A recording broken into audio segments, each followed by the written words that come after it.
اعوذ باللہ من الشیطان الرجیم بسم اللہ الرحمن الرحیم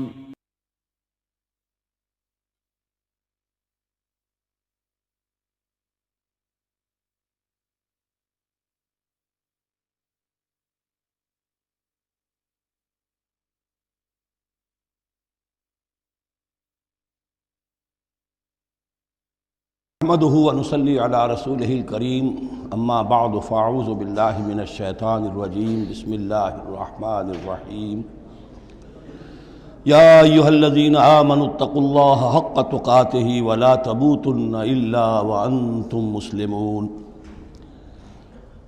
واعتصموا بحبل الله جميعا ولا تفرقوا واذكروا نعمة الله عليكم اذ كنتم اعداء فالف بين قلوبكم فأصبحتم بنعمته إخوانا وكنتم على شفا حفرة من النار فأنقذكم منها كذلك يبين الله لكم آياته لعلكم تهتدون ولتكن منكم أمة يدعون إلى الخير ويأمرون بالمعروف وينهون عن المنكر وأولئك هم المفلحون صدق الله العظيم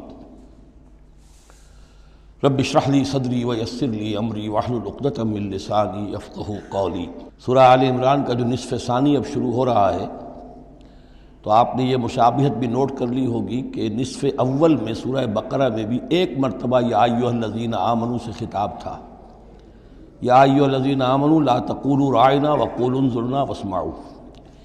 اسی طرح سورہ آل عمران کے نصف اول میں بھی ایک آیت وہ اوپر آ چکی ہے کہ یا ایھا الذین آمنوا ان تطیعوا فریقا من الذین اوتوا الکتاب یردوکم بعد ایمانکم کافرین۔ لیکن اصل خطاب جو ہے مسلمانوں سے شروع ہو رہا ہے وہ 11ویں رکوع سے، اور یہاں پر اصل میں ایک سہ نکاتی لائحہ عمل دیا جا رہا ہے امت کو۔ ظاہر بات ہے کہ یہ امت اب ہمیشہ قائم رہنے والی ہے قیامت تک، اور اس میں زوال بھی آئے گا، اور اللہ تعالیٰ لوگوں با ہمت لوگوں کو بھی پیدا کرے گا، اولو العزم لوگوں کو پیدا کرے گا، جیسا کہ ہمیں معلوم ہے مجددین امت اٹھتے رہے ہر صدی کے اندر۔ لیکن جب بھی کوئی کام دین کی تجدید کا ہو، دین کو اثر نو تازہ کرنے کی کوشش ہو، دین کو قائم کرنے کی جد و جہد ہو، تو اس کا ایک لائحہ عمل ہوگا۔ وہ لائحہ عمل ہے جو ان 3 آیات میں جو ابھی میں نے آپ کو پڑھ کر سنائی ہیں نہایت جامعیت کے ساتھ سامنے آیا ہے۔ اور یہ حسن اتفاق ہے کہ یہ 3 آیات ہیں، جیسے سورۃ العصر 3 آیات ہیں، ایسے یہ 3 آیات ہیں نہایت جامع۔ اس میں پہلا نقطہ کیا ہے؟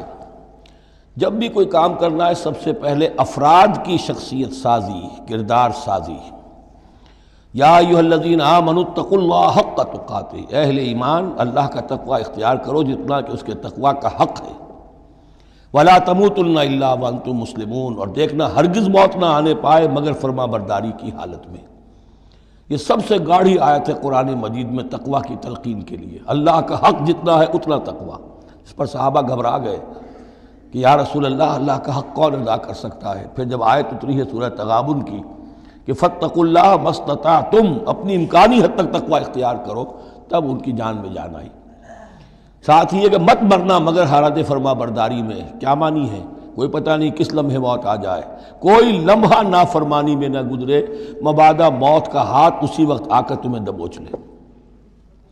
اس طرح کی شخصیتیں اگر پہلے نہ بنی ہوں تو کوئی کام نہیں ہو سکتا۔ پہلے کردار سازی افراد کی۔ اب جب یہ کردار سازی ہو، دوسرا مرحلہ کیا ہے؟ وَاعْتَصِمُوا بِحَبْلِ اللَّهِ جَمِيعًا وَلَا تَفَرَّقُوا، ایک اجتماعیت اختیار کرو، اللہ کی رسی کو مضبوطی سے تھام لو مل جل کر، اور تفرقے میں مت پڑو۔ یہاں چونکہ اس سے پہلے جو رکوع ختم ہوا ہے وَمَن يَعْتَصِم بِاللَّهِ، جو اللہ تعالیٰ سے چمٹ جائے، اللہ کی حفاظت میں آ جائے، فَقَدْ هُدِیَ إِلَىٰ صِرَاطٍ مُسْتَقِيمٍ۔ اور سورہ حج کی آخری آیت میں بھی یہ لفظ آیا ہے فَأَقِیمُوا الصَّلَاةَ وَآتُوا الزَّکَاةَ وَاعْتَصِمُوا بِاللَّهِ۔ اب اللہ کی حفاظت میں کیسے آئے؟ اللہ سے کیسے چمٹے؟ اس کے لیے فرمایا وَاعْتَصِمُوا بِحَبْلِ اللَّهِ، اللہ کی رسی سے چمٹ جاؤ، اللہ کی رسی کو مضبوطی سے تھام لو۔ اور یہ اللہ کی رسی کون سی ہے؟ متعدد احادیث کے ذریعے سے واضح ہوتا ہے کہ یہ ہے قرآن۔ ایک طرف ہے انسان میں تقوی، ایک طرف اس میں علم آنا چاہیے، قرآن کا فہم پیدا ہونا چاہیے۔ قرآن کے نظریات کو سمجھنا چاہیے، قرآن کی حکمت کو سمجھنا چاہیے۔ انسانوں میں اجتماعیت جو ہے وہ جانوروں کے گلوں کی طرح نہیں ہو سکتی کہ بھیڑ بکریوں کا ایک بڑا ریوڑ ہے اور ایک چرواہا جو ہے وہ لکڑی لے کر ان کو سب کو ایک ڈسپلن میں لیے ہوئے ہے۔ انسانوں کو جمع کرنا ہے تو ان کے ذہن ایک بنانے ہوں گے، ان کی سوچ ایک بنانی ہوگی۔ یہ حیوان عاقل ہیں، یہ باشعور لوگ ہیں، ان کی سوچ ایک ہو، نظریات ایک ہو، مقاصد ایک ہو، ہم آہنگی ہو، نقطہ نظر ایک ہو، تبھی تو یہ جمع ہوں گے۔ اس کے لیے وہ چیز چاہیے جو ان میں یکرنگی خیال، یکرنگی نظر، یکجہتی مقاصد کی ہم آہنگی پیدا کر دے، اور وہ قرآن ہے۔ حبل اللہ هو حبل اللہ المتین، حضرت علی سے روایت ہے۔ حضرت عبداللہ ابن مسعود سے ہے، حضور نے فرمایا القرآن حبل اللہ الممدود من السماء الی الارض، اللہ کی مضبوط رسی ہے جو آسمان اور زمین کے درمیان تنی ہوئی ہے۔ ایک اور حدیث میں فرمایا فاستبشروا فإن طرفه بأيديكم وطرفه بيد اللہ، خوشیاں مناؤ، یہ قرآن ایسی شے ہے کہ جس کا ایک سرا تمہارے ہاتھ میں، ایک سرا اللہ کے ہاتھ میں۔ تو تقرب الی اللہ کا ذریعہ بھی قرآن، اور آپس میں تمہیں جوڑ کر رکھنے کا ذریعہ بھی قرآن۔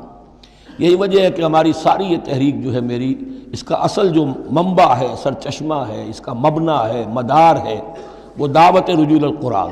پوری زندگی میں نے اپنی الحمدللہ کھپائی ہے اس کام میں، اور اسی کے ذریعے سے انجمن خدام القرآن اور قرآن اکیڈمیز، پھر 1 ایئر کورس، نوجوان جو ہیں تعلیم یافتہ لوگ ہیں، وہ پی ایچ ڈی بھی کر چکے ہیں، وہ ڈاکٹر بھی بن گئے ہیں، وہ انجینئر بھی ہیں، لیکن دین کی طرف سے جاہل ہیں، قرآن سمجھ نہیں سکتے۔ وہ آئیں، 1 سال رہیں ہمارے پاس، عربی سیکھیں، قرآن سیکھیں، تاکہ اس پر عمل ہو سکے۔ تو دوسرا نقطہ ہوا واعتصموا بحبل اللہ جميعا ولا تفرقوا واذکروا نعمت اللہ علیکم اذ کنتم اعداء، اور ذرا یاد کرو جو اللہ کا انعام تم پر ہوا کہ تم تو ایک دوسرے کے دشمن تھے۔ فالف بین قلوبکم، تو اللہ نے تمہارے دلوں کے اندر الفت پیدا کر دی۔ فاصبحتم بنعمتہ اخوانا، تم اللہ کے فضل و کرم سے بھائی بھائی بن گئے۔ یہ یہاں گویا کہ اولین مخاطب یہاں انصار ہیں۔ ان کے جو 2 قبیلے تھے اوس اور خزرج، وہ آپس میں لڑتے آ رہے تھے 100 برس سے، خاندانی دشمنیاں چلی آ رہی تھی، قتل کے بعد قتل، ادھر کا قتل ادھر کا قتل۔ لیکن اب جب یہ ایمان آیا، اللہ کی کتاب آ گئی، محمد رسول اللہ آ گئے، تو اب وہ شیر و شکر ہو گئے، ان کے جھگڑے ختم ہو گئے۔ اس طرح پورے عرب کے اندر غارت گری ہوتی تھی، اسے دارالامن بنا دیا۔ وَكُنْتُمْ عَلَىٰ شَفَا حُفْرَةٍ مِّنَ النَّارِ، اور تم تو آگ کے ایک گڑھے کے کنارے تک پہنچ گئے تھے، بس اس میں گرنے والے تھے۔ فَأَنْقَذَكُم مِّنْهَا، تو اللہ نے اس سے تمہیں نکال لیا اور بچا لیا۔ كَذَلِكَ يُبَيِّنُ اللَّهُ لَكُمْ آيَاتِهِ لَعَلَّكُمْ تَهْتَدُونَ، اس طرح اللہ تعالیٰ اپنی آیات تمہارے لیے واضح کر رہا ہے تاکہ تم راہ پاؤ، صحیح راہ پر قائم رہو۔ یہ 2 نقطے ہو گئے۔ پہلے افراد کے کردار کی تعمیر، تقوی اور تابعداری، فرما برداری، پھر جمعیت، تنظیم، جماعت، اور اس کے لیے جو معنوی، جو اس کے لیے ہے، جو محور ہے اس تنظیم کا، وہ معنوی محور کیا ہے؟ قرآن مجید، حبل اللہ، اعتصامش کن کہ حبل اللہ اوست، مضبوطی سے تھامو، اس کو علامہ اقبال کہتے ہیں قرآن کو، حبل اللہ یہ ہے۔ اب یہ جو حبل اللہ، اور جو اس کے لیے ظاہری شکل بنے گی، وہ بھی اس صورت میں ہم پڑھ چکے ہیں، من انصاری اللہ، کہ کوئی اللہ کا بندہ کھڑا ہو اور کہے کہ میں تو اس راستے پر چل رہا ہوں، اب کون ہے جو میرے ساتھ آتا ہے اور میرا مددگار بنتا ہے۔ اب ایسی جمعیت جو وجود میں آئی وہ کیا کرے گی؟ یہ تیسری آیت اہم ترین ہے۔ وَلْتَكُن مِّنكُمْ أُمَّةٌ يَدْعُونَ إِلَى الْخَيْرِ وَيَأْمُرُونَ بِالْمَعْرُوفِ وَيَنْهَوْنَ عَنِ الْمُنكَرِ، سے نکاتی پھر آ گیا۔ تیسرے میں 3 کام، یہ جماعت کے کرنے کے کام صرف 3 ہیں۔ دعوت خیر، دعوت الی الخیر، اور سب سے بڑا خیر یہ قرآن ہے۔ یامرون بالمعروف، نیکی کا حکم دیتے رہیں، وینہون عن المنکر، اور بدی سے روکتے رہیں، واولئک ھم المفلحون، اور یہی لوگ ہیں جو فلاح پانے والے ہیں۔ ولتکن منکم امۃ، تم میں سے ایک ایسی امت وجود میں آنی چاہیے، منکم ہے، گویا کہ ایک بڑی امت ہے، امت مسلمہ۔ وہ تو اب 150 کروڑ ہیں یا 140 یا 130 کروڑ ہیں، سوئے ہوئے ہیں، اپنے منصب کو بھولے ہوئے ہیں، دین سے دور ہیں۔ تو اب اس امت کے اندر چھوٹی امت بنے، ایک جماعت بنے، وہ جماعت اپنے ذمے یہ کام لے لے، جاگو اور جگاؤ، جو ہمدرد کا ایک جو نعرہ ہے کہ اب جاگو اور جگاؤ، اللہ نے تمہیں جاگنے کی صلاحیت دے دی، اب اوروں کو جگاؤ، اور اس کے لیے طاقت فراہم کرو، ایک جماعت بناؤ۔ وَلْتَكُن مِّنكُمْ أُمَّةٌ يَدْعُونَ إِلَى الْخَيْرِ وَيَأْمُرُونَ بِالْمَعْرُوفِ وَيَنْهَوْنَ عَنِ الْمُنكَرِ وَأُولَٰئِكَ هُمُ الْمُفْلِحُونَ۔ یہی لوگ فلاح پانے والے ہیں۔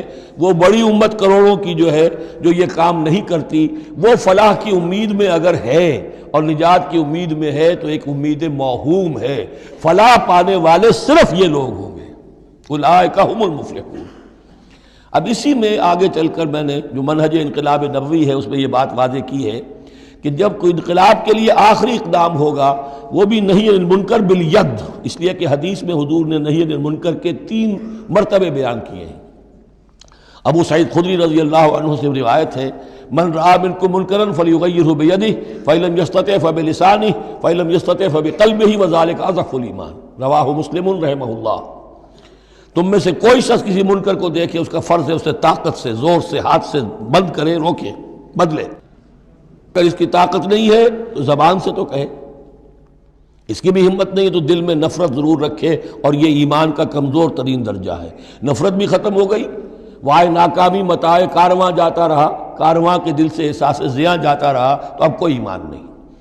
ہاں دل میں نفرت ہے تو اگلا قدم اٹھاؤ، زبان سے کہنا شروع کرو، بھائی یہ چیز غلط ہے، یہ حرام ہے، یا اللہ نے اس کو حرام ٹھہرایا ہے، مت یہ کام کرو۔ لیکن ساتھ ہی اپنی طاقت بناتے جاؤ، ایک جماعت بناؤ، قوت بناؤ۔ جب وہ طاقت ہو جائے اب کہو کہ اب یہ نہیں کرنے دیں گے، پھر وہ ہوگا نہی عن المنکر بالید، طاقت کے ساتھ۔ یہ ہوگا انقلاب کا جو ہے آخری مرحلہ۔ تو یہ 3 آیتوں کے اندر عظیم ہدایت ہے، پورا لایا عمل ہے، اسی میں منہج انقلاب نبوی کا جو آخری اقدامی عمل ہے وہ بھی پوشیدہ ہے۔ وَلَا تَكُونُوا كَالَّذِينَ تَفَرَّقُوا وَاخْتَلَفُوا مِن بَعْدِ مَا جَاءَهُمُ الْبَيِّنَاتُ، اور ان لوگوں کی طرح نہ ہو جانا جو متفرق ہو گئے، فرقوں میں بٹ گئے اور انہوں نے اختلافات پیدا کر لیے اس کے بعد کہ ان کے پاس واضح تعلیمات آ گئی تھیں۔ اولئک لہم عذاب عظیم، ایسے لوگوں کے لیے تو بہت بڑا عذاب ہے۔ یوم تبیض وجوہ وتسود وجوہ، اب یہ آخرت کا ذکر ہے، جس دن کے بعض چہرے جو ہیں بڑے روشن اور تابناک ہوں گے اور بعض چہرے جو ہیں وہ سیاہ ہوں گے۔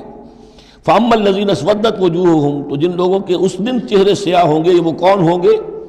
اکفرتم بعد ایمانکم، یہ وہی لوگ ہوں گے جو ایمان کے بعد کفر میں لوٹ گئے، ہدایت کے آنے کے بعد تفرقے میں پڑ گئے، زدم زدہ میں پڑ گئے، انہوں نے اس عبد اللہ کو چھوڑ دیا۔ اکفرتم بعد ایمانکم فذوقوا العذاب بما کنتم تکفرون، تو اب ذرا مزہ چکھو اس عذاب کا، اس کفر کی باعث جو تم کرتے رہے تھے۔ واما الذین ابیضت وجوہہم، اور وہ لوگ جن کے چہرے سفید ہوں گے، روشن ہوں گے، تابناک ہوں گے، ففی رحمت اللہ ہم فیہا خالدون، وہ اللہ کی رحمت میں ہوں گے اور اس میں ہمیشہ ہمیشہ رہیں گے۔ تلک آیات اللہ نتلوہا علیک بالحق، یہ اللہ کی آیات ہیں جو ہم آپ کو پڑھ کر سنا رہے ہیں حق کے ساتھ۔ وما اللہ یرید ظلما للعالمین، اور اللہ تعالیٰ تو جہان والوں کے لیے ظلم کا ارادہ نہیں رکھتا۔ لوگ اپنے اوپر ظلم کرتے ہیں، خود غلط راستے پر پڑتے ہیں اور اس کی پھر ان کو سزا دنیا اور آخرت میں بھگتنی پڑتی ہے۔ وَلِلَّهِ مَا فِي السَّمَاوَاتِ وَمَا فِي الْأَرْضِ، جیسا کہ میں نے عرض کیا اکثر اہم بحثوں کے بعد پھر یہ آیت آتی ہے اس طرح کی کہ گویا کہ یہ ایک کنکلوڈنگ ریمارک، اللہ ہی کے لیے ہے جو کچھ آسمانوں اور زمین میں ہے، وَإِلَى اللَّهِ تُرْجَعُ الْأُمُورُ، اور بالآخر سارے معاملات اللہ ہی کی طرف لوٹا دیے جائیں گے۔ كُنْتُمْ خَيْرَ أُمَّةٍ أُخْرِجَتْ لِلنَّاسِ، تم وہ بہترین امت ہو جسے لوگوں کے لیے برپا کیا گیا ہے، یعنی یہ پوری امت مسلمہ اس لیے بنائی گئی تھی۔ یہ دوسری بات ہے امت مسلمہ بھول جائے، جب بھول جائے تو پھر جو بھی ان میں سے جاگے وہ دوسروں کو جگا کر اس امہ ودن امہ، اس امت کے اندر اندر جماعت، پارٹی ودن پارٹی، امہ ودن امہ بنائیں اور وہ کام کریں جو اوپر ہے۔ لیکن حقیقت میں تو اس امت مسلمہ کا ایز سچ مجموعی طور پر فرض منصبی یہی ہے۔ کنتم خیر امت، دیکھیے یہ اس آیت کو رکھیے اب سورہ بقرہ میں جو آیت تھی، وَكَذَلِكَ جَعَلْنَاكُمْ أُمَّةً وَسَطًا لِتَكُونُوا شُهَدَاءَ عَلَى النَّاسِ وَيَكُونَ الرَّسُولُ عَلَيْكُمْ شَهِيدًا، اسی کے ہم وزن یہ آیت ہے سورہ آل عمران کی، کنتم خیر امت اخرجت للناس، تم بہترین امت ہو جسے لوگوں کے لیے نکالا گیا ہے۔ دنیا کی اور قومیں اپنے لیے زندہ رہتی ہیں، اپنی ترقی، اپنی بہتری، اپنی بہبود، اپنی دنیا میں عزت، اپنے دائرے کو بڑھانا، لیکن مسلمان کو جینا ہے، ہم تو جیتے ہیں کہ دنیا میں تیرا نام رہے، کہیں ممکن ہے کہ ساقی نہ رہے، جام رہے، زیادہ سے زیادہ لوگوں کو ہدایت کی طرف بلانا، لوگوں کو جہنم کی آگ سے بچانے کی کوشش کرنا، تمہیں جینا ہے ان کے لیے، وہ جیتے ہیں اپنے لیے۔ کنتم خیر امت اخرجت للناس، تمہیں نکالا گیا ہے، برپا کیا گیا ہے لوگوں کے لیے، تامرون بالمعروف، تم حکم کرتے ہو نیکی کا، وتنہون عن المنکر، اور تم روکتے ہو بدی سے، وتؤمنون باللہ، اور تم ایمان رکھتے ہو اللہ پر۔ یہ کیفیت تھی پوری امت مسلمہ کی حضور کے وقت، اور وہ جو پہلے بتایا گیا ہے وہ اس وقت کے لیے ہے جب کہ امت سو گئی ہو، امت بھول گئی ہو اپنے مقصد وجود کو۔ تو ظاہر بات ہے جن کو ہوش آ جائے وہ لوگوں کو جگائیں اور ایک نئی جمعیت فراہم کریں۔ وَلَوْ آمَنَ أَهْلُ الْكِتَابِ لَكَانَ خَيْرًا لَهُمْ، اگر یہ اہل کتاب ایمان لے آتے تو یہ ان کے حق میں بہت بہتر تھا۔ مِنْهُمُ الْمُؤْمِنُونَ، ان میں ہے کچھ لوگ جو ایمان والے ہیں، یعنی ان میں سے مراد وہ بھی ہو سکتے ہیں جو اس وقت تک یہودیوں میں سے یا نصرانیوں میں سے ایمان لا چکے تھے، اور یہ بھی ہو سکتا ہے جن کے اندر پوٹینشلی ایمان تھا اور کچھ عرصے کے بعد کہا جا رہا کہ وہ ایمان لے آئیں گے۔ وَأَكْثَرُهُمُ الْفَاسِقُونَ، لیکن ان کی اکثریت جو ہے اب وہ فاسقوں اور نافرمانوں پر مشتمل ہے۔ وہی معاملہ جو امت مسلمہ کا آج ہو چکا، اکثریت کا حال کیا ہے وہ دیکھ لیجیے آپ۔ لَن يَضُرُّوكُمْ إِلَّا أَذًى، اے مسلمانوں یہ تمہیں نقصان نہیں پہنچا سکیں گے مگر کچھ تھوڑی سی کوفت، بہرحال تمہارے لیے کوفت کا سبب تو بنتے رہیں گے، لیکن یہ تمہیں کوئی ضرر بالفعل پہنچا نہیں سکیں گے۔ وَإِن يُقَاتِلُوكُمْ يُوَلُّوكُمُ الْأَدْبَارَ، اور اگر یہ کہیں تم سے جنگ کریں گے تو پیٹھ دکھا دیں گے، ان میں جرأت نہیں ہے، ان بزدل ہیں، یہ تمہارا مقابلہ نہیں کر سکیں گے۔ ثُمَّ لَا يُنصَرُونَ، پھر ان کی مدد نہیں کی جائے گی۔ ضُرِبَتْ عَلَيْهِمُ الذِّلَّةُ، اب وہ آیت آ گئی سورہ بقرہ کے وہ جو 7ویں رکوع کے آخر میں آئی تھی، بس تھوڑا سا ترتیب کا فرق ہے۔ ضُرِبَتْ عَلَيْهِمُ الذِّلَّةُ أَيْنَمَا ثُقِفُوا، ان کے اوپر ذلت تھوپ دی گئی ہے، مسلط کر دی گئی ہے جہاں بھی پائے جائیں، الا بحبل من اللہ وحبل من الناس، سوائے یہ کہ اللہ کا کوئی سہارا انہیں ہو، کسی وقت اللہ انہیں سہارا دے دے، یا ان کا سہارا بن جائیں لوگ، جیسے آج پوری عیسائی دنیا ان کا سہارا بنی ہوئی ہے۔ اسرائیل قائم ہے تو اپنے بل پر نہیں، پوری عیسائی دنیا کی سپورٹ پر قائم ہے۔ ابھی جو یہ جنگ ہوئی تھی خلیج کی جنگ، تو جو اس کا کمانڈر ان چیف تھا، اس کا وہ نام میرے ذہن سے اس وقت اتر رہا ہے، اس نے صاف کہہ دیا تھا، اس لیے کہ فوجی لوگوں کی زبان سے نکل جاتا ہے، جن کے منہ سے نکل جاتی ہے، جن کے منہ سے سچی بات مستی میں، فقیہ مصلحت بھی سے وہ رندے بادہ خار اچھا، انہوں نے صاف کہہ دیا تھا یہ پوری جنگ ہم نے اسرائیل کے تحفظ کے لیے لڑی ہے۔ کس قدر خون ریزی ہوئی ہے، صرف اسرائیل کا تحفظ پیش نظر تھا، تو یہ ساری سپورٹ ان کی ہے۔ ضربت علیہم الذلۃ اینما ثقفوا الا بحبل من اللہ وحبل من الناس وباؤوا بغضب من اللہ، اور یہ اللہ تعالیٰ کا غضب جو ہے اور غصہ انہوں نے حاصل کر لیا ہے۔ وضربت علیہم المسکنہ، اور ان کے اوپر کم ہمتی مسلط کر دی گئی ہے۔ ذالک بانہم کانوا یکفرون بآیات اللہ، جو کہ وہی الفاظ آ رہے ہیں، اور اللہ تعالیٰ تو ظالم نہیں ہے۔ ان کا یہ حشر اس لیے ہوا ہے کہ یہ اللہ تعالیٰ کی آیات کا انکار کرتے رہے، وَيَقْتُلُونَ الْأَنْبِيَاءَ بِغَيْرِ حَقٍّ، اور انبیاء تک کو قتل کرتے رہے ناحق۔ ذَلِكَ بِمَا عَصَوْا وَكَانُوا يَعْتَدُونَ، اور یہ ہوا اس لیے کہ انہوں نے نافرمانی کی روش اختیار کی اور حدود سے تجاوز کیا۔ لیسوا سواء، پھر وہی بات جو میں عرض کر چکا ہوں، یہ سب کے سب برابر نہیں ہیں، ان میں سے اچھے بھی ہیں برے بھی ہیں۔ من اہل الکتاب امۃ قائمۃ یتلون آیات اللہ آناء اللیل وہم یسجدون، اہل کتاب میں ایسے لوگ بھی ہیں جو کھڑے رہنے والے لوگ ہیں، سیدھے راستے پر ہیں، اللہ کی آیات پڑھتے رہتے ہیں رات کے اوقات میں اور سجدہ بھی کرتے ہیں۔ خاص طور پر چونکہ یہاں اہل کتاب کا لفظ آ رہا ہے، جو عیسائی راہب تھے حضور کے زمانے میں، ان پہ کثیر تعداد جو ہے وہ اس کردار کی حامل تھی۔ انہی میں سے ایک بحیرہ راہب تھا جس نے بچپن میں حضور کو پہچان لیا تھا، تو ان میں ایسے لوگ موجود تھے۔ یقیناً کوئی چھپے ہوئے ہوں گے یہود میں بھی، لیکن اکثر و بیشتر یہود میں سے یہ کردار ختم ہو چکا تھا، بہت ہی چند لوگ، لیکن عیسائیوں میں بکثرت موجود تھے۔ لیسوا سواء من اہل الکتاب امۃ قائمۃ یتلون آیات اللہ آناء اللیل وہم یسجدون یؤمنون باللہ والیوم الآخر، وہ ایمان رکھتے ہیں اللہ پر اور یوم آخر پر۔ وَيَأْمُرُونَ بِالْمَعْرُوفِ وَيَنْهَوْنَ عَنِ الْمُنْكَرِ، نیکی کا حکم دیتے ہیں بدی سے روکتے ہیں۔ وَيُسَارِعُونَ فِي الْخَيْرَاتِ، اور نیکیوں میں ایک دوسرے سے آگے نکلنے کی کوشش کرتے ہیں۔ وَأُولَٰئِكَ مِنَ الصَّالِحِينَ، اور یقیناً یہ صالحین میں سے ہیں۔ وَمَا يَفْعَلُوا مِنْ خَيْرٍ فَلَنْ يُكْفَرُوهُ، جو خیر بھی یہ کریں گے تو اس کی ناقدری نہیں کی جائے گی۔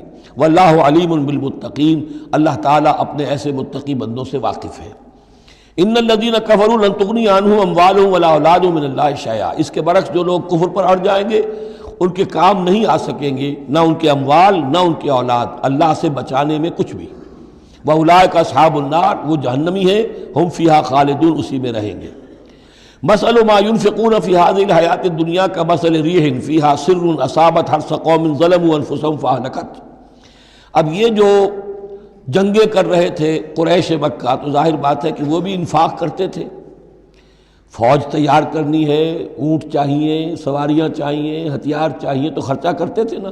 اب یہ اس کی طرف اشارہ ہے کہ یہ لوگ جو دنیا کی زندگی میں کچھ خرچ کرتے ہیں، یا تو دین کی مخالفت کے لیے، یا اپنے جی کو ذرا جھوٹی ایک تسلی دینے کے لیے کہ ہم کچھ نہ کچھ صدقہ خیرات بھی کرتے ہیں، چاہے ہمارا کردار کتنا ہی گر گیا ہو، تو ان کے انفاق کی مثال ایسی ہے کمثل ریح فیہا سر، کہ جیسے ایک زوردار آندھی ہو جس میں پالا ہو، بہت ٹھنڈ ہو، اصابت حرث قوم، وہ کسی قوم کی کھیتی کو آ پڑے، ظلموا انفسہم، جنہوں نے اپنی جان پر ظلم کیا، فاہلکت ہو، اور اس سب کو تباہ و برباد اور تہس نہس کر کے رکھ دے۔ یعنی ان کی یہ نیکیاں، ان کا یہ انفاق، ان کی یہ جد و جہد، یہ سب کی سب بالکل ضائع ہو جانے والی ہیں، ہبط ہو جانے والی نیکیاں، اور ضائع جانے والی ان کی ساری مساعی اور دوڑ دھوپ۔ وما ظلمهم اللہ ولکن انفسہم یظلمون، اور انہوں نے، ان پر اللہ نے کوئی ظلم نہیں کیا، بلکہ وہ اپنی جانوں پر خود ظلم ڈھا رہے ہیں۔ یا ایھا الذین آمنوا لا تتخذوا بطانۃ من دونکم، اہل ایمان مت بناؤ اپنے بھیدی اپنے سوا کسی کو، یعنی رازدار نہ بناؤ سوائے کسی مسلمان کے جس کے بارے میں اطمینان ہو، صاحب ایمان ہے، اس کے علاوہ کسی اور شخص کو اپنا بھیدی نہ بناؤ۔ چونکہ یہ مدینے میں رہتے تھے بہت عرصے سے، ان کی دوستیاں تھیں یہودیوں کی، اور ادھر جو ہے یہ اوس اور خزرج کے لوگوں کی، وہ دوستیاں ہیں، پس منظر ہے، پرانے تعلقات ہیں، روابط ہیں، اس کی وجہ سے وہ بسا اوقات جو راز کی باتیں ہوتی تھی وہ بھی بیچارے سادہ لوح مسلمان اپنی نیکی کے اندر، سادگی میں، وہ بھی ان کو بتا دیتے تھے۔ لا تتخذوا بطانۃ من دونکم لا یعلونکم خبالا، وہ تمہارے لیے کسی خرابی میں کوئی کسر نہیں چھوڑتے۔ ودوا ما عنتم، انہیں پسند ہے وہ چیز جو تمہیں تکلیف میں ڈالے، مشقت میں ڈالے۔ قد بدت البغضاء من افواہہم، ان کی جو دشمنی ہے تم سے وہ ان کے منہوں سے بھی ظاہر ہو چکی ہے، ان کا کلام ایسا ہوتا ہے، آتش برساتے ہیں زبان سے۔ وما تخفی صدورہم اکبر، اور جو کچھ زبان سے ظاہر ہوتا ہے وہ تو پھر بھی کم ہے، ان کے دلوں کے اندر جو آگ بھڑک رہی ہے دشمنی کی اور حسد کی، وہ اس سے کہیں بڑھ کر ہے۔ قد بینا لکم الآیات ان کنتم تعقلون، ہم نے تمہارے لیے اپنی آیات کو واضح کر دیا ہے اگر تم عقل سے کام لو، یعنی باز آ جاؤ، اپنے اس طرز عمل کو دیکھو۔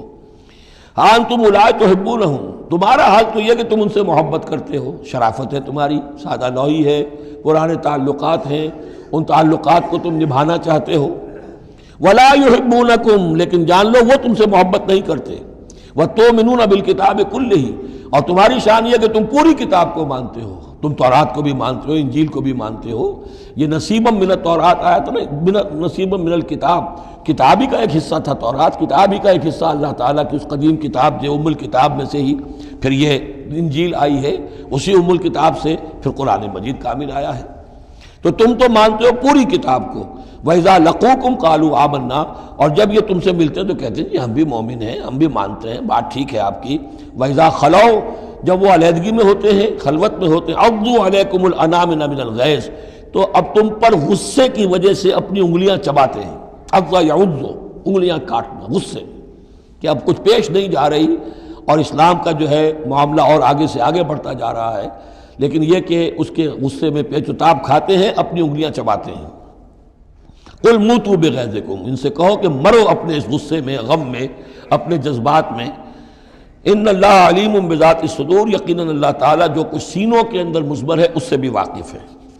ان تمسسکم حسنۃ تسؤہم، اگر تمہیں اے مسلمانوں کوئی بھلائی پہنچ جائے، کوئی خیر ہو جائے، تمہیں کہیں فتح نصیب ہو جائے، انہیں بری لگتی ہے۔ وَإِن تُصِبْكُمْ سَیِّئَةٌ یفرحوا بِہَا، اور اگر تمہیں کوئی تکلیف پہنچے، کہیں کوئی زخم پہنچ جائے، کوئی عارضی طور پر شکست کہیں ہو جائے، جیسے احد میں ہو گئی تھی، تو بڑے خوش ہوتے ہیں، شادیانے بجاتے ہیں۔ وَإِن تَصْبِرُوا وَتَتَّقُوا، لیکن یہ کہ اگر تم صبر کرتے رہو اور تقویٰ کی روش اختیار کرو، لَا يَضُرُّكُمْ كَيْدُهُمْ شَيْئًا، ان کی یہ ساری چالیں تمہیں کوئی مستقل نقصان نہیں پہنچا سکیں گی۔ لیکن یہ کہ صبر اور تقویٰ، یہ دو چیزیں، وَاسْتَعِینُوا بِالصَّبْرِ وَالصَّلَاةِ، وہی صلاۃ جو ہے اس کی جگہ یہاں لفظ تقویٰ آ گیا ہے کہ یہ تم اگر کرتے رہو گے تو پھر یہ کہ ان کی ساری سازشیں ناکام ہوں گی بالآخر۔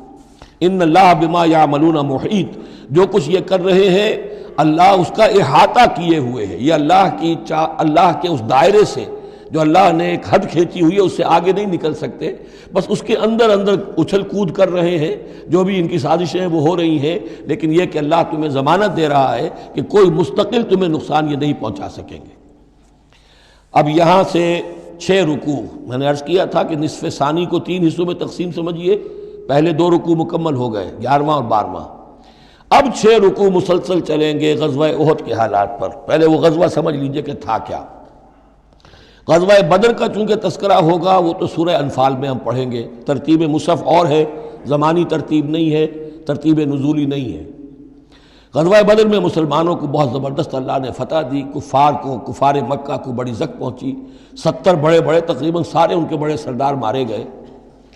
ان کے اندر اب جو جلن تھی اور غصہ تھا، اور عرب کا یہ مزاج تھا کہ بدلہ لینا ہے، لہذا 1 سال کے اندر انہوں نے پوری تیاری کی. تمام جو بھی کر سکتے تھے ساز و سامان جمع کیا، 3000 کا لشکر لے کر. اور اب ابو سفیان، ابو جہل تو مارا جا چکا تھا، وہ تھا سردار جو کہ بدر میں آیا تھا فوج لے کر. اب ابو سفیان جو ہیں وہ چونکہ بعد میں ایمان لے آئے، ان کے نام کو تو ہم ادب کے ساتھ ہی لیں گے. اب وہ سردار تھے اس وقت، اور وہ 3000 کا لشکر لے کر آئے. اور اس دفعہ وہ اتنا اہتمام کر کے آئے تھے کہ ہماری فتح یقینی ہے. اپنے بچوں کو، خاص طور پہ خواتین کو بھی ساتھ لے کر آئے تاکہ ہمارے اندر غیرت رہے کہ ہماری عورتیں بھی ساتھ ہیں. اگر کہیں میدان سے ہمارے قدم اکھڑ گئے تو ہماری عورتیں جو ہیں وہ قبضے میں چلی جائیں گی مسلمانوں کے. تو ہند جو تھی، اس کی بیوی، ابو سفیان کی بیوی ہند، وہ بھی ایمان لے آئی بعد میں. لیکن عتبہ کی بیٹی تھی، اس کا باپ اور بھائی عتبہ ابن ربیعہ، اور چچا اس کا اور بھائی، یہ 3 جو ہیں بدر میں قتل ہو چکے تھے، مسلمانوں کے ہاتھوں واسر جہنم ہو چکے تھے. تو ہند کے سینے کے اندر بھی انتقام کی آگ تھی. باقی تو یہ کہ کوئی گھر بچا ہی نہیں تھا مکے کا جن کا کوئی نہ کوئی آدمی مارا نہ گیا، اور 70 آدمی مارے گئے تھے. اب یہ جب لوگ آئے ہیں تو ادھر حضور نے مشورہ کیا صحابہ سے کہ کیا کرنا چاہیے. لشکر آ گیا 3000 کا. کچھ لوگوں نے کہا کہ ٹھیک ہے، کھل کر مقابلہ کریں گے، ڈٹ کر مقابلہ کریں گے، چلیں گے میدان میں. حضور کا اپنا رجحان ادھر تھا کہ یہ صورتحال ایسی ہے کہ ہم اگر مدینے میں محصور رہ کر مقابلہ کریں تو بہتر ہے. لیکن جو لوگ بدر کے بعد ایمان لائے تھے، ایک تو ان کا جوش و خروش تھا، ان کا ہمیں تو شہادت چاہیے، ہمیں آخر اس موت سے کیا ڈر ہے، شہادت ہے مطلوب و مقصود مومن، نہ مال غنیمت نہ کشور کشائی. تو حضور نے ان کا لحاظ کرتے ہوئے آپ نے فیصلہ کر دیا ٹھیک ہے ہم میدان میں جائیں گے، کھل کر مقابلہ کریں گے. اس پر جب وہ مقابلے میں پہنچ گئے ہیں، آپ لے کر گئے تھے 1000 آدمی باہر. جب آمنا سامنا ہوا ہے تو وہاں عبداللہ ابن ابی یہ کہہ کر اپنے 300 آدمیوں کو لے کے واپس آ گیا. اتفاقاً اس کی رائے بھی یہ تھی کہ کھلے میدان میں جنگ مت کرو، بلکہ یہ کہ محصور ہو کر. جو حضور کی رائے تھی وہی اس کی بھی تھی اس وقت. لیکن اس وقت وہ یہ کہہ کر کہ جب ہماری بات نہیں مانی جاتی تو ہم خواہ کیوں اپنی جانیں جو ہیں جوکھوں میں ڈالیں. وہ 300 آدمی لے گیا تو رہ گئے صرف 700. ان 700 میں سے بھی 2 گھرانے ایسے تھے، بنو حارثہ بنو سلمہ، ان کے قدم بھی تھوڑی دیر کے لیے ڈگمگائے، لیکن پھر ان کو اللہ تعالیٰ نے حوصلہ دیا اور وہ جم گئے. وہ 300 چلے گئے. اس کے بعد اللہ نے وعدہ کیا ہوا تھا مدد کا، جنگ ہوئی، مدد آئی اور اللہ نے فتح دے دی. لیکن وہ ایک درہ تھا مسلمانوں کی پشت پر پہاڑ میں. حضور کو اندیشہ تھا کہ ایسا نہ ہو کہ وہاں سے ہم پر حملہ ہو جائے تو 2 طرف سے ہم چکی کے پاٹ کے درمیان، 2 پاٹوں کے درمیان آ جائیں. وہاں 50 تیر انداز آپ نے مقرر کر دیے تھے کہ یہاں سے مت ہلنا، چاہے تم یہ دیکھو کہ ہم سب مارے گئے اور ہمارے گوشت جو ہے وہ کوے اور چیلیں کھا رہے ہیں، تب بھی تم نے نہیں ہلنا یہاں سے. لیکن جب مسلمانوں کو فتح ہو گئی وہاں اختلاف ہو گیا کہ حضور نے جو فرمایا تھا وہ شکست کے سلسلے میں تھا. اب تو فتح ہو گئی ہے، چلو اب چل کے مال غنیمت جمع کرنے میں باقی تم لوگوں کا ساتھ دو. جو وہاں کے لوکل کمانڈر تھے وہ منع کرتے رہے کہ ہرگز مت ہلو، حضور کا حکم یاد رکھو. وہ تعویل کر چکے تھے حضرت حضور کے حکم کی. 35 چلے گئے، 15 رہ گئے. خالد ابن ولید اس وقت جو تھے، کیولری جو تھی، جو گھڑ سوار تھے ان کے جو ہے کمانڈر خالد ابن ولید تھے، ایمان نہیں لائے تھے ابھی. ان کی عقابی نگاہ نے دیکھ لیا کہ وہ درہ خالی ہے، تو ادھر تو شکست ہو رہی ہے. وہ اپنا 100 گھوڑوں کا جتنا بھی گھوڑے تھے ان کا لے کر پورا کا پورا رسالہ، اور وہ پیچھے سے آ کر حملہ کیا اور وہ فتح شکست میں بدل گئی. 70 صحابہ شہید ہو گئے، حضور بھی زخمی ہو گئے، دندان مبارک شہید ہوئے. خون اتنا گیا کہ یہ بھی مشہور ہو گیا کیونکہ بے ہوشی طاری ہو گئی تھی کہ حضور کا انتقال ہو گیا ہے. لیکن پھر یہ ہے کہ ہمت کر کے لوگوں جمع ہوئے، حضور نے لوگوں کو پکارا، پھر آپ نے یہ فیصلہ کیا کہ پہاڑ پر چڑھ کر اور وہاں پر اس وقت بچاؤ کر لیا جائے، تو تمام مسلمان پہاڑ پر چڑھ گئے۔ اب موقع یہ تھا ان کے لیے، ابو سفیان اور دوسری طرف جو یہ ان کے ساتھی جو کیولری کے سردار تھے خالد بن ولید، ان میں اختلاف ہو گیا۔ خالد بن ولید کا کہنا یہ تھا کہ ان کا پیچھا کرو اور ختم کر کے ہی چلو، یہاں سے پہاڑ پر چڑھو۔ ابو سفیان نے کہا نہیں، یہ بہت خطرے کی بات ہے، وہ اونچائی پر ہے، اوپر سے پتھر پھینکیں گے اور ہمارے گھوڑوں کا بھی نقصان ہوگا، ہمارا بھی ہوگا، اب ہم نے بدر کا بدلہ لے لیا ہے، اب ہم چلتے ہیں۔ وہ وہاں سے چلے گئے۔ بہرحال یہ ہے پورا سلسلہ کہ جس کے اب واقعات اس میں آئیں گے، تو ایک سکیچ میں نے آپ کے سامنے رکھ دیا ہے۔ وَإِذْ غَدَوْتَ مِنْ أَهْلِكَ تُبَوِّئُ الْمُؤْمِنِينَ مَقَاعِدَ لِلْقِتَالِ، اور یاد کریے اے نبی صلی اللہ علیہ وسلم، جب کہ آپ صبح کو اپنے گھر سے نکلے تھے، اپنے حضرت عائشہ صدیقہ کے حجرے سے آپ برآمد ہوئے تھے، تُبَوِّئُ الْمُؤْمِنِينَ، اور آپ لوگوں کو مقاعد للقتال، آپ لوگوں کو ان کے مورچوں میں بٹھا رہے تھے، یعنی آپ جب صف بندی کر رہے تھے وہاں اور مورچے معین کر رہے تھے۔ واللہ سمیع علیم، اللہ سب کچھ سننے والا اور جاننے والا ہے۔ اذ ہمت طائفتان منکم ان تفشلا، جبکہ دو گروہ تم میں سے ایسے تھے اے مسلمانوں کہ وہ کچھ کمزوری انہوں نے دکھائی، نامردی کا مظاہرہ کیا، ان کے پاؤں لڑکھڑائے۔ واللہ ولیہما، حالانکہ اللہ تعالیٰ ان کا پشت پناہ تھا۔ وعلی اللہ فلیتوکل المؤمنون، اور اللہ تعالیٰ پر ہی توکل کرنا چاہیے اہل ایمان کو۔ جیسا کہ میں نے عرض کیا، یہ بنو حارثہ بنو سلمہ انصار کے دو گھرانے تھے، عارضی سی ان کے اندر کمزوری آئی، بر بنائے تب بشری، لیکن پھر وہ جم گئے۔ لیکن ان کی جو ہے ذکر قرآن میں کر دیا گیا، اور وہ اس پر فخر کرتے تھے کہ ہم وہ لوگ ہیں کہ جن کا ذکر اللہ نے قرآن میں کیا ہے، واللہ ولیہما، کیونکہ پھر وہ عارضی سی جو ان پر آئی تھی کمزوری، وہ رفع ہو گئی۔ اور آپ غور کریں گے کہ وہ جو بدبخت تھے 300 جو چلے گئے عین میدان جنگ سے، ان کا ذکر بھی اللہ نہیں کر رہا ہے یہاں پر، گویا کہ وہ اس لائق بھی نہیں ہے کہ ان کا ذکر کیا جائے۔ انڈائریکٹلی اس کا ذکر آخر میں آئے گا، ورنہ شروع میں نہیں۔ وَلَقَدْ نَصَرَكُمُ اللَّهُ بِبَدْرٍ وَأَنْتُمْ أَذِلَّةٌ، اور مسلمانوں یاد کرو اللہ نے تمہاری مدد کی تھی بدر میں جبکہ تم بہت کمزور تھے۔ کل 8 تلواریں، 313 کے سوا سب کے پاس تلواریں نہیں تھیں، 8 تلواریں کل۔ 200 کا 100 گھوڑے کا رسالہ لے کر آئے تھے بدر میں بھی، ادھر 2 گھوڑے تھے صرف، ادھر 700 اونٹ تھے، ادھر 70 اونٹ تھے۔ یہ کوئی 313 کے مقابلے میں 1000، تو اللہ نے تمہاری مدد کی تھی۔ وَلَقَدْ نَصَرَكُمُ اللَّهُ بِبَدْرٍ وَأَنْتُمْ أَذِلَّةٌ، تم بہت کمزور تھے اس وقت۔ فَاتَّقُوا اللَّهَ لَعَلَّكُمْ تَشْكُرُونَ، تو اللہ کا تقوی اختیار کرو تاکہ تم اللہ کا صحیح معنی میں شکر ادا کر سکو۔ اس تقول للمؤمنین، اے نبی جب کہ آپ کہہ رہے تھے اہل ایمان سے، الن یکفیکم، کیا تمہارے لیے یہ کافی نہیں ہے، ان یمدکم ربکم بثلاثۃ آلاف من الملائکۃ منزلین، کہ اللہ تعالیٰ تمہاری مدد کرے 3000 فرشتوں سے کہ جو آئیں اترنے والے ہیں آسمان سے، یعنی 3000 کا لشکر آیا ہے۔ تو اے مسلمانوں میں تمہیں خوشخبری دیتا ہوں، اللہ تعالیٰ 3000 فرشتے تمہاری مدد کو بھیجے گا۔ بلا، حضور نے اللہ تعالیٰ کی طرف سے آ رہا، یہ بات تو حضور نے فرمائی تھی، اللہ تعالیٰ نے حضور کی اس دعا، گویا کہ دعا کہہ لیجئے یا جو بھی آپ نے پیشن گوئی کی، ایک طرح کا استدعا بھی ہو سکتی تھی کہ اللہ سے اس طریقے سے آپ یہ استدعا کر رہے ہوں، تو فوراً اس کی منظوری کا اعلان ہو گیا، بلا کیوں نہیں۔ ان تصبروا وتتقوا، مسلمانوں اگر تم صبر کرو گے اور تقوی کی روش پر رہو گے، وَيَأْتُوكُم مِّن فَوْرِهِمْ هَٰذَا، اور اگر وہ فوری طور پر تم پر حملہ آور ہو جائے دشمن، یمددکم ربکم بخمسۃ آلاف، تو اللہ تو تمہاری مدد کرے گا تمہارا پروردگار 3000 نہیں 5000 فرشتوں کے ذریعے سے، مصوبین جو نشان زدہ گھوڑوں کے اوپر آئیں گے۔ لیکن اس کے ساتھ دیکھیے وَمَا جَعَلَهُ اللَّهُ إِلَّا بُشْرَىٰ لَكُمْ، لیکن یہ سب بھی اللہ تعالیٰ کی طرف سے ایک بشارت کے طور پر تمہیں بتا دیا گیا، وَلِتَطْمَئِنَّ قُلُوبُكُمْ بِهِ، اور تاکہ تمہارے دل مطمئن ہو جائیں، وَمَا النَّصْرُ إِلَّا مِنْ عِنْدِ اللَّهِ، مدد تو ہوتی ہی اللہ کی طرف سے ہے، فرشتوں کا بھیجنا بھی ضروری نہیں ہے، اللہ فرشتوں کو بھیجے بغیر مدد کر سکتا ہے، کن فیکون کی شان رکھتا ہے۔ لیکن تمہاری طبع بشری کے حوالے سے تمہیں یہ خبر دی گئی ہے کہ 3000 کی اگر دشمن سامنے ہے تو تمہیں 3 نہیں 5000، اگر وہ فوری طور پر آگے حملہ آور ہو گئے تو 5000 تمہیں فرشتے بھیج دیں گے۔ لِيَقْطَعَ طَرَفًا مِّنَ الَّذِينَ كَفَرُوا، یہ اللہ تعالیٰ چاہتا ہے کہ یہ کافروں کا ایک بازو کاٹ دے، او یکبتہم، یا ان کو ذلیل کر دے، فینقلبوا خائبین، تاکہ پھر وہ لوٹ جائیں بہت ہی خائب و خاسر ہو کر، ناکام ہو کر۔ اب یہ گفتگو ذہن میں رکھیے، ترتیب جو ہے وہ نہیں ہے۔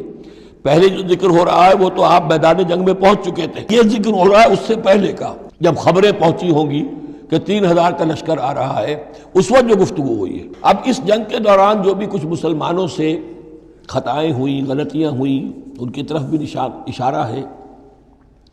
اس میں بعض ایک معاملہ ایسا بھی ہوا جو حضور سے بھی خطا کا ایک معاملہ ہوا، اس کے اوپر بھی گرفت ہے، بلکہ سب سے پہلے حضور والے معاملے کو لیا جا رہا ہے۔ جب آپ زخمی ہو گئے شدید اور آپ پر بے ہوشی بھی طاری ہوئی، پھر جب ہوش میں آیا تو آپ کی زبان پر یہ الفاظ آ گئے، کیف یہدی اللہ قوما خضبوا وجہ نبیہم بالدم، اللہ اس قوم کو کیسے ہدایت دے گا جس نے اپنے نبی کے چہرے کو خون سے رنگ دیا، کیونکہ تلوار کا وار پڑا تھا آپ کی یہ چیک جو ہے، چیک بون پر، یہ جو ہڈی ہے چہرے کی، اور اس سے 2 آپ کے دانت بھی شہید ہو گئے تھے، اور یہ کہ فوارہ خون کا چھوٹا تھا، اور اس فوارے سے ظاہر بات ہے آپ کا پورا چہرہ لہو لہان، پورا جسم، اور خون اتنا گیا کہ آپ پر بے ہوشی طاری ہو گئی۔ کیف یہدی اللہ قوما، اللہ کیسے ہدایت دے گا اس قوم کو، خضبوا جنہوں نے رنگ دیا، وجہ نبیہم اپنے نبی کے چہرے کو، بالدم خون سے۔ اس پر گرفت ہو رہی ہے، لیس لک من الامر شیء، اے نبی آپ کا کوئی اختیار نہیں ہے، آپ کا کام ہے دعوت دینا، تبلیغ کرنا، لوگوں کی ہدایت و ضلالت کا فیصلہ ہم کرتے ہیں، آپ نہیں کرتے۔ اور دیکھیے اللہ نے کیا شان دکھائی، جس شخص کی وجہ سے یہ سب کچھ ہوا ہے، خالد ابن ولید، حضور ہی کے زبان مبارک سے اسے خطاب دلوایا، خالد سیف من سیوف اللہ، خالد اللہ کی تلواروں میں سے تلوار ہے۔ حالانکہ یہ ساری زک جو پہنچی ہے وہ حضرت خالد ابن ولید اس وقت تک جو وہ کفر کے سرداروں میں سے تھے اور وہ آئے تھے۔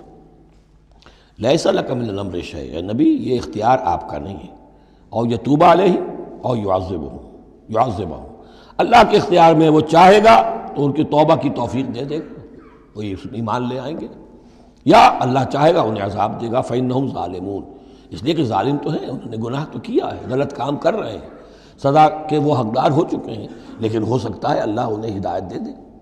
اب دیکھیے یہ وقت کی بات ہوتی ہے، چند سال پہلے طائف میں وہ دعا جو ہے آپ سے کہا گیا، فرشتہ آیا کہ اے نبی جنہوں نے آپ پر پتھراؤ کیا ہے اور آپ کی توہین و تذلیل کی ہے، یہ ملک الجبال جو ہے کہتا ہے کہ میں حاضر ہوں، مجھے اللہ نے بھیجا ہے، آپ فرمائیں تو ان دونوں پہاڑوں کو ٹکرا دوں جن کے مابین یہ وادی کے اندر یہ شہر طائف آباد ہے، تاکہ یہ سب پس جائیں، سرما ہو جائیں۔ آپ نے فرمایا نہیں، کیا عجب کہ اللہ تعالیٰ ان کی آئندہ نسلوں کو ہدایت دے دے۔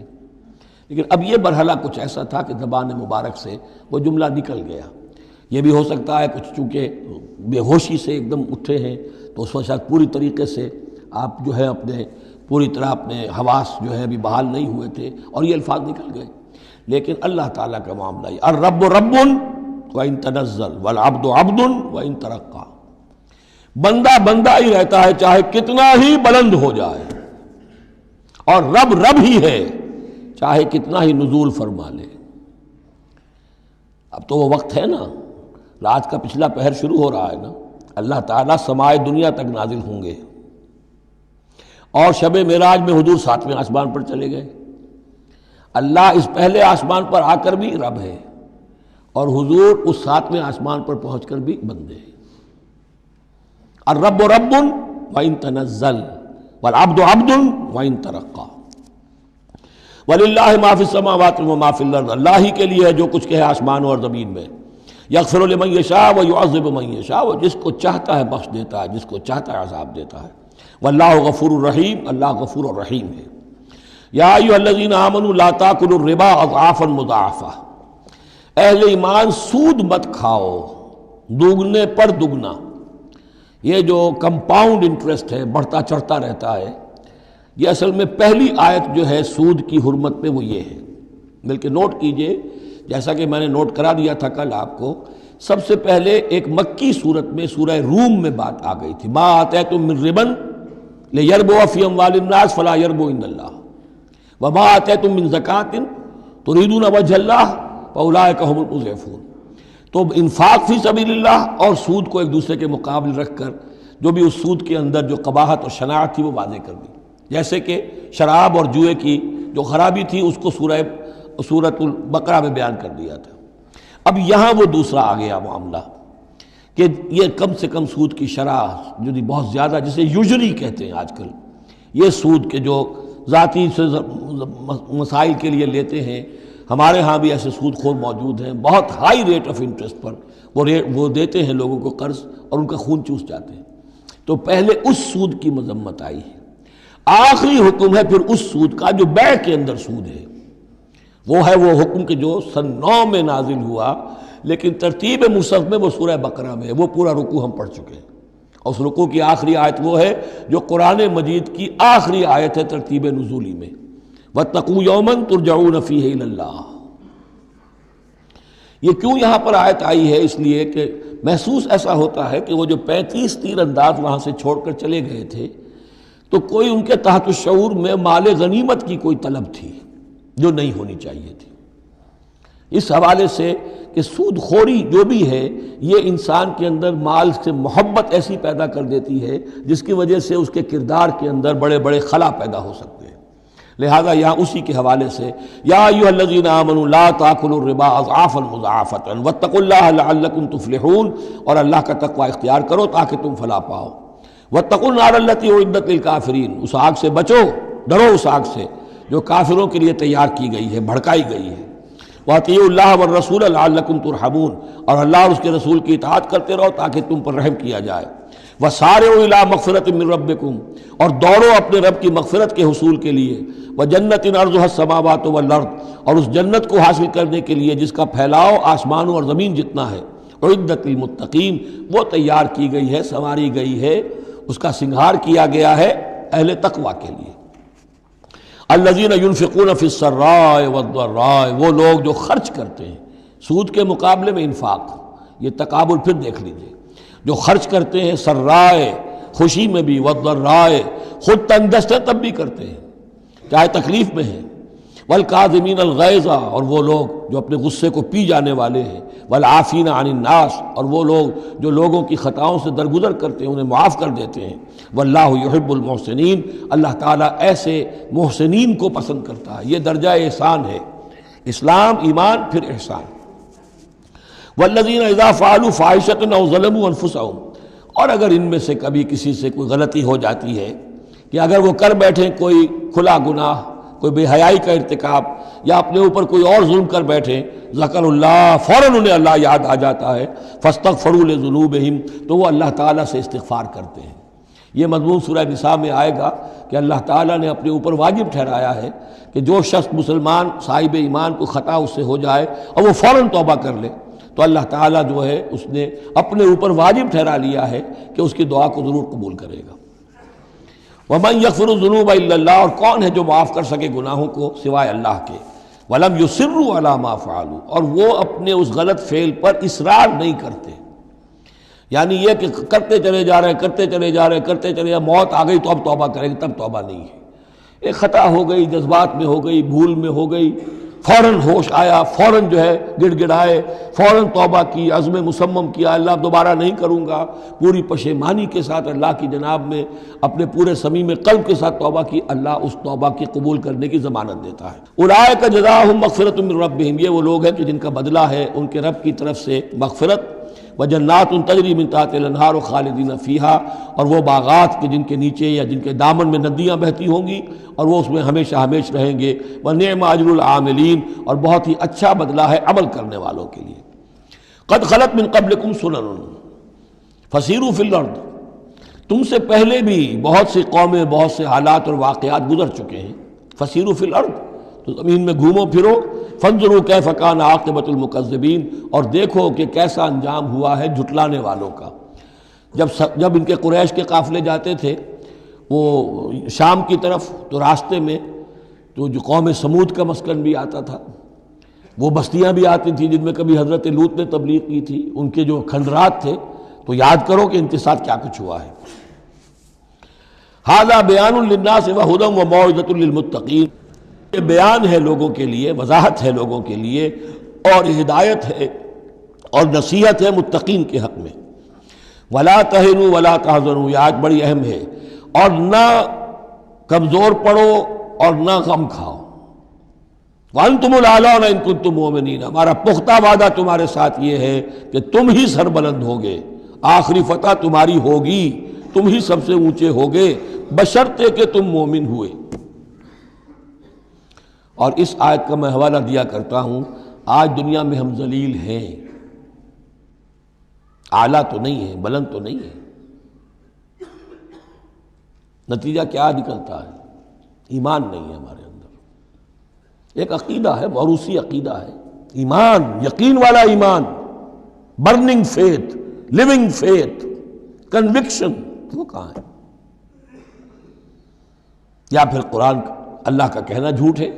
انتم الاعلون ان کنتم مؤمنین. ہو نہیں سکتا کہ امت کے اندر ایمان موجود ہو اور پھر وہ دنیا میں ذلیل و خوار ہو.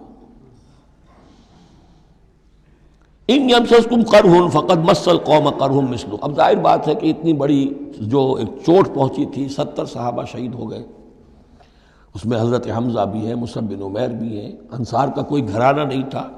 واپس جب آئے ہیں حضور صلی اللہ علیہ وسلم اور مسلمان، تو ہر گھر میں کوحرام مچا ہوا. اس وقت تک میت پر بین کرنے کی بھی ممانعت نہیں ہوئی تھی، تو عورتیں جو ہیں وہ مرثیے کہہ رہی تھیں، بین کر رہی تھیں، ماتم کر رہی تھیں.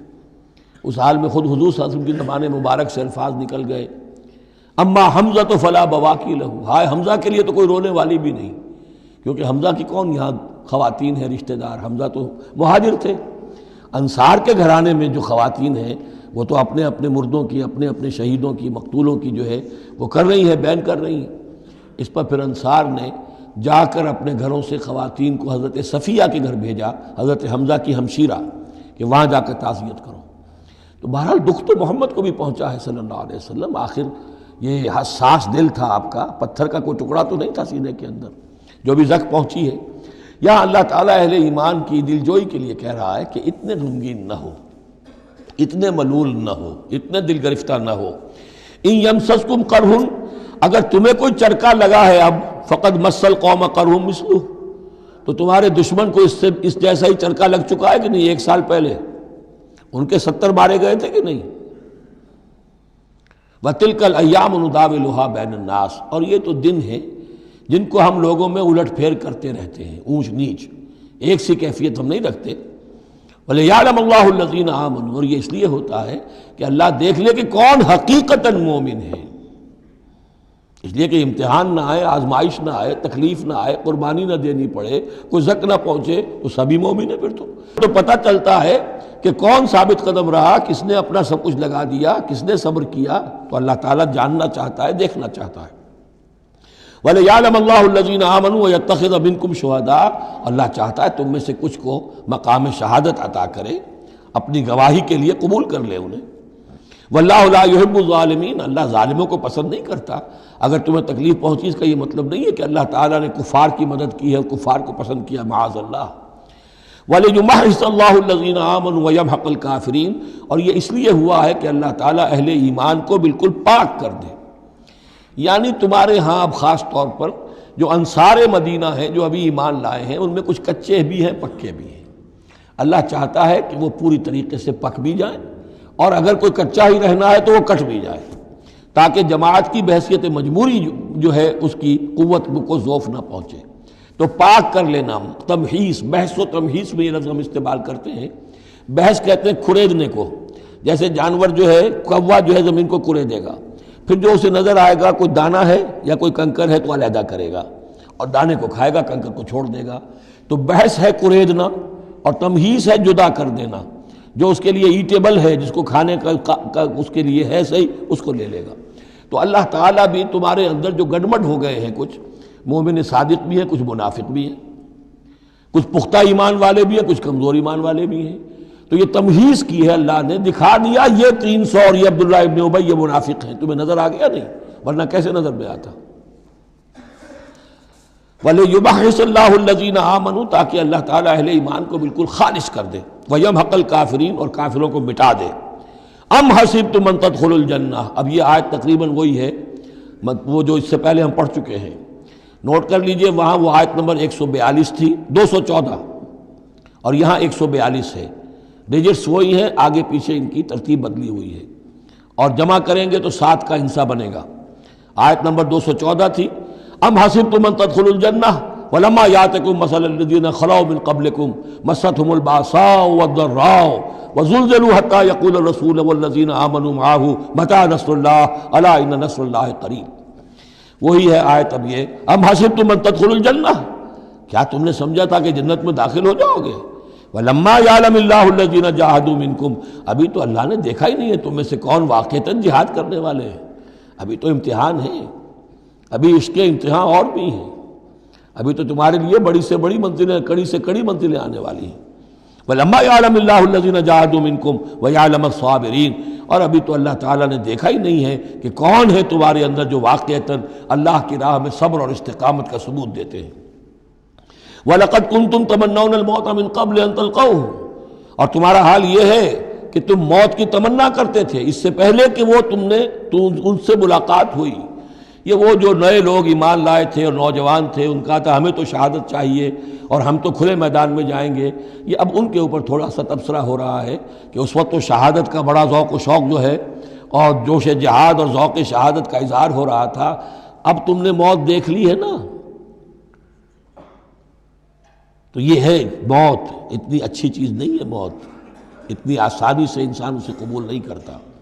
وَلَقَدْ كُنْتُمْ تَمَنَّوْنَ الْمَوْتَ مِنْ قَبْلِ أَنْ تَلْقَوْهُ، تم تمنائے کرتے تھے موت کی، شہادت کی، اس سے پہلے کہ اس سے ملاقات ہوتی۔ فَقَدْ رَأَيْتُمُوهُ وَأَنْتُمْ تَنْظُرُونَ، تو اب تم نے اسے دیکھ لیا ہے اپنی آنکھوں سے، نگاہوں سے موت نکلی۔ وَمَا مُحَمَّدٌ إِلَّا رَسُولٌ، اسی میں ایک دفعہ یہ بھی ہو گیا تھا کہ کچھ لوگوں نے یہ کہا کہ جب محمد کا انتقال ہو گیا تو اب کس لیے جنگ کرنی ہے؟ حضرت عمر بھی ہیں ان میں سے، جب خبر یہ اڑ گئی کہ حضور فوت ہو گئے، انہوں نے تلوار پھیر دی بیٹھ گئے، اب کس کے لیے جنگ کرنی؟ تو اس میں کہا گیا کہ یہ تو تمہارا غلط رویہ ہے، گرفت ہو رہی ہے، ہر ایک کے اوپر گرفت ہوگی، پہلی گرفت محمد پر ہو گئی صلی اللہ علیہ وسلم، لیس لک من الامر شیء۔ تو حضرت عمر بہرحال حضور کے مقابلے میں تو کوئی حیثیت نہیں، ان پر بھی گرفت ہو رہی۔ وما محمد اللہ رسول، اور محمد کچھ نہیں ہے اس کے سوا کہ وہ اللہ کے رسول ہیں، وہ معبود تو نہیں ہے۔ تم ان کے لیے تو جہاد نہیں کر رہے، تم جہاد اللہ کے لیے کر رہے ہو، دین کا غلبہ جو ہے وہ اللہ کے دین کا غلبہ ہے۔ محمد کی حیثیت کیا ہے؟ وہ تو اللہ کے رسول ہیں۔ وما محمد اللہ رسول قد خلت من قبلہ الرسل، اور ان سے پہلے بہت سے رسول گزر چکے۔ افئن مات، تو اگر وہ ان کا انتقال ہو جائے، او قتلا، یا بالفرض وہ قتل ہو جائیں، انقلبتم علی اعقابکم، تو کیا تم اپنی ایڑیوں کے بل لوٹ جاؤ گے؟ یہی تمہارے دین اور ایمان کی حقیقت ہے۔ ومن ینقلب علی عقبیہ فلن یضر اللہ شیئا، اور جو کوئی بھی اپنی ایڑیوں کے بل لوٹ جائے گا وہ اللہ کو کوئی نقصان نہیں پہنچائے گا۔ وسیجزی اللہ الشاکرین، ہاں اللہ بدلہ دے گا شکر کرنے والوں کو۔ حضرت عمر چونکہ جذباتی انسان تھے، اس میں کوئی شک نہیں، تقریباً یہی کیفیت حضور کے انتقال پر پھر ہو گئی تھی ان کی، تلوار کھینچ کر بیٹھ گئے تھے، جو کہے گا محمد کا انتقال ہو گیا سر اڑا دوں گا اس کا۔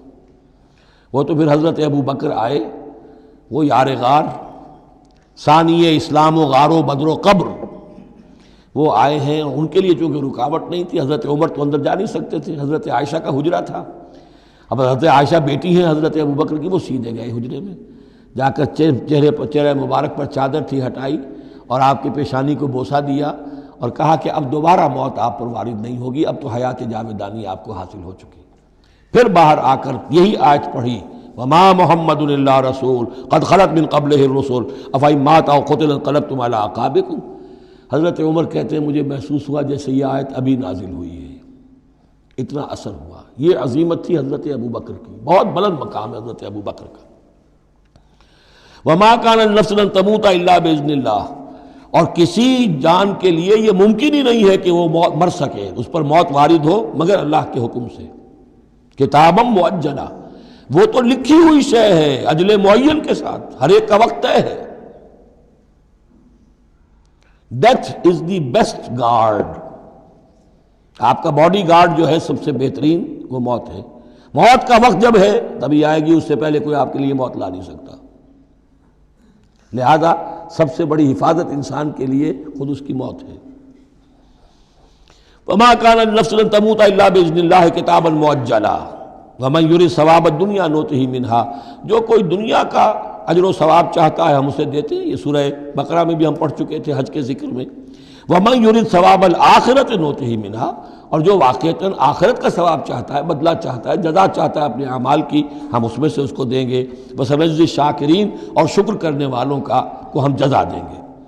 وَكَأَيٍّ مِّن نَبِيٍّ قَاتَلَ مَعَهُ رِبِّيُّونَ كَثِيرٌ، اور اے مسلمانوں یہ تمہارے ساتھ جو واقعہ پیش آیا ہے کوئی پہلا تو نہیں ہے، کتنے ہی نبی ایسے گزرے ہیں کہ ان کے ساتھ ہو کر ربیون، یہ ربی ربائی جو ان کا یہودیوں کے ہاں آج بھی لفظ چلتا ہے، ربانیون، ربائز، ربی، جو اللہ والے ہیں، اللہ کے ماننے اور چاہنے والے، اللہ کے متوالے، اللہ کے دیوانے۔ کائیم من نبی، کتنے ہی نبی گزرے ہیں، قاتل معاہو، ان کے ساتھ ہو کر جنگ کیا، ربیون نے، کثیر، اللہ والوں نے، اللہ کے غلاموں نے، اللہ کے عاشقوں نے۔ فما وہنوا لما اصابہم فی سبیل اللہ، تو اللہ کی راہ میں جو بھی تکلیفیں ان پر آئیں اس میں انہوں نے جی نہیں ہارا۔ وما ضعفوا، نہ انہوں نے کمزوری دکھائی۔ وما استکانوا، نہ ہمت ہاری۔ واللہ یحب الصابرین، اور اللہ تعالیٰ کو ایسے صابروں ہی سے محبت ہے۔ تو اے مسلمانوں ان کا کردار اپناؤ اور دل گرفتہ نہ ہو۔ وما كان قولهم الا ان قالوا ربنا اغفر لنا ذنوبنا واسرافنا في امرنا، اور ان کا تو ہر مرحلے پر یہی قول ہوتا تھا کہ وہ دعا کرتے تھے، اے رب ہمارے بخش دے ہمیں ہمارے گناہ، واسرافنا في امرنا، اور اگر ہم سے اپنے کسی معاملے میں حد سے تجاوز ہو جائے، جیسے کچھ تجاوز ہو گیا حضور سے کہ آپ نے وہ الفاظ فرما دیے، کیف یہدی اللہ قوما خضبوا وجہ نبیہم بالدم، یا جیسے حضرت عمر سے ہو گیا کہ تلوار پھینک کر بیٹھ گئے۔ تو اللہ جو اسراف ہم سے ہو جائے، اسراف ہے کسی حد سے تجاوز کر جانا، جائز حد تک خرچ کرنا ٹھیک ہے، آپ اس میں آگے بڑھ جاتے ہیں وہ اسراف ہے۔ وَإِسْرَافَنَا فِي أَمْرِنَا، بخش دے جو بھی اسراف، جو بھی زیادتی ہم سے ہو گئی۔ وَثَبِّتْ أَقْدَامَنَا، اور ہمارے قدموں کو جما دے۔ وَانصُرْنَا عَلَى الْقَوْمِ الْكَافِرِينَ، اور ہماری مدد فرما کافروں کے مقابلے میں۔ یہی دعا تھی حضرت طالوت کے ساتھیوں کی، یہی دعا تھی جس پر ختم ہوئی وہ دعا کہ جو سورہ بقرہ کے اختتام پر آئی، فانصرنا علی الکافرین، وہی دعا یہاں بھی ہے۔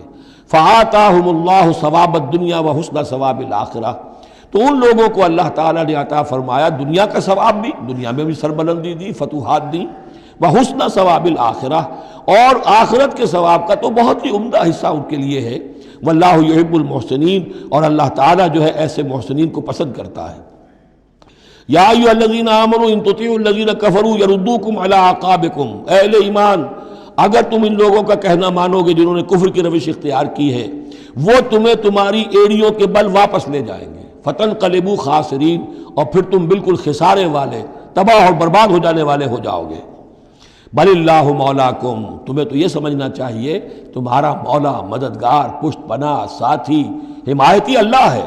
وَهُوَ خَيْرُ النَّاصِرِينَ، اور وہی ہے کہ جو سب سے بڑھ کر مدد کرنے والا، سب سے اچھا مددگار ہے۔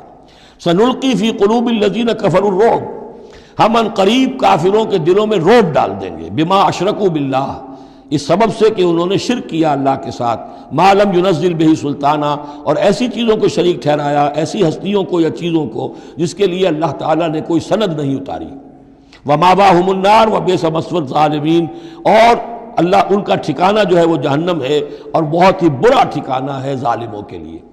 یہ اصل میں اس آیت میں توجیہ ہو رہی ہے کہ وہ کیوں چلے گئے، جبکہ اس درجے ان کو یعنی کھلی فتح حاصل ہو چکی تھی، مسلمانوں کو ہزیمت ہو گئی، حضور اور صحابہ جو ہے انہوں نے پناہ لے لی ہے پہاڑ کے اوپر جا کر۔ خالد بن ولید کہہ بھی رہے ہیں کہ اس معاملے کو اب ختم کرنا چاہیے، روز روز کا ٹنٹا جو ہے وہ اب نہ رہے، لیکن ابو سفیان کے اندر دل میں کوئی ایسا رعب اللہ نے اس وقت ڈال دیا کہ وہاں سے وہ چلے گئے، ورنہ یہ کہ واقعتاً اس وقت صورتحال جو ہے مسلمانوں کے لیے بہت مخدوش ہو چکی تھی۔ بارک اللہ لی و لکم فی القرآن العظیم ونفعنی و ایاکم بالآیات والذکر الحکیم۔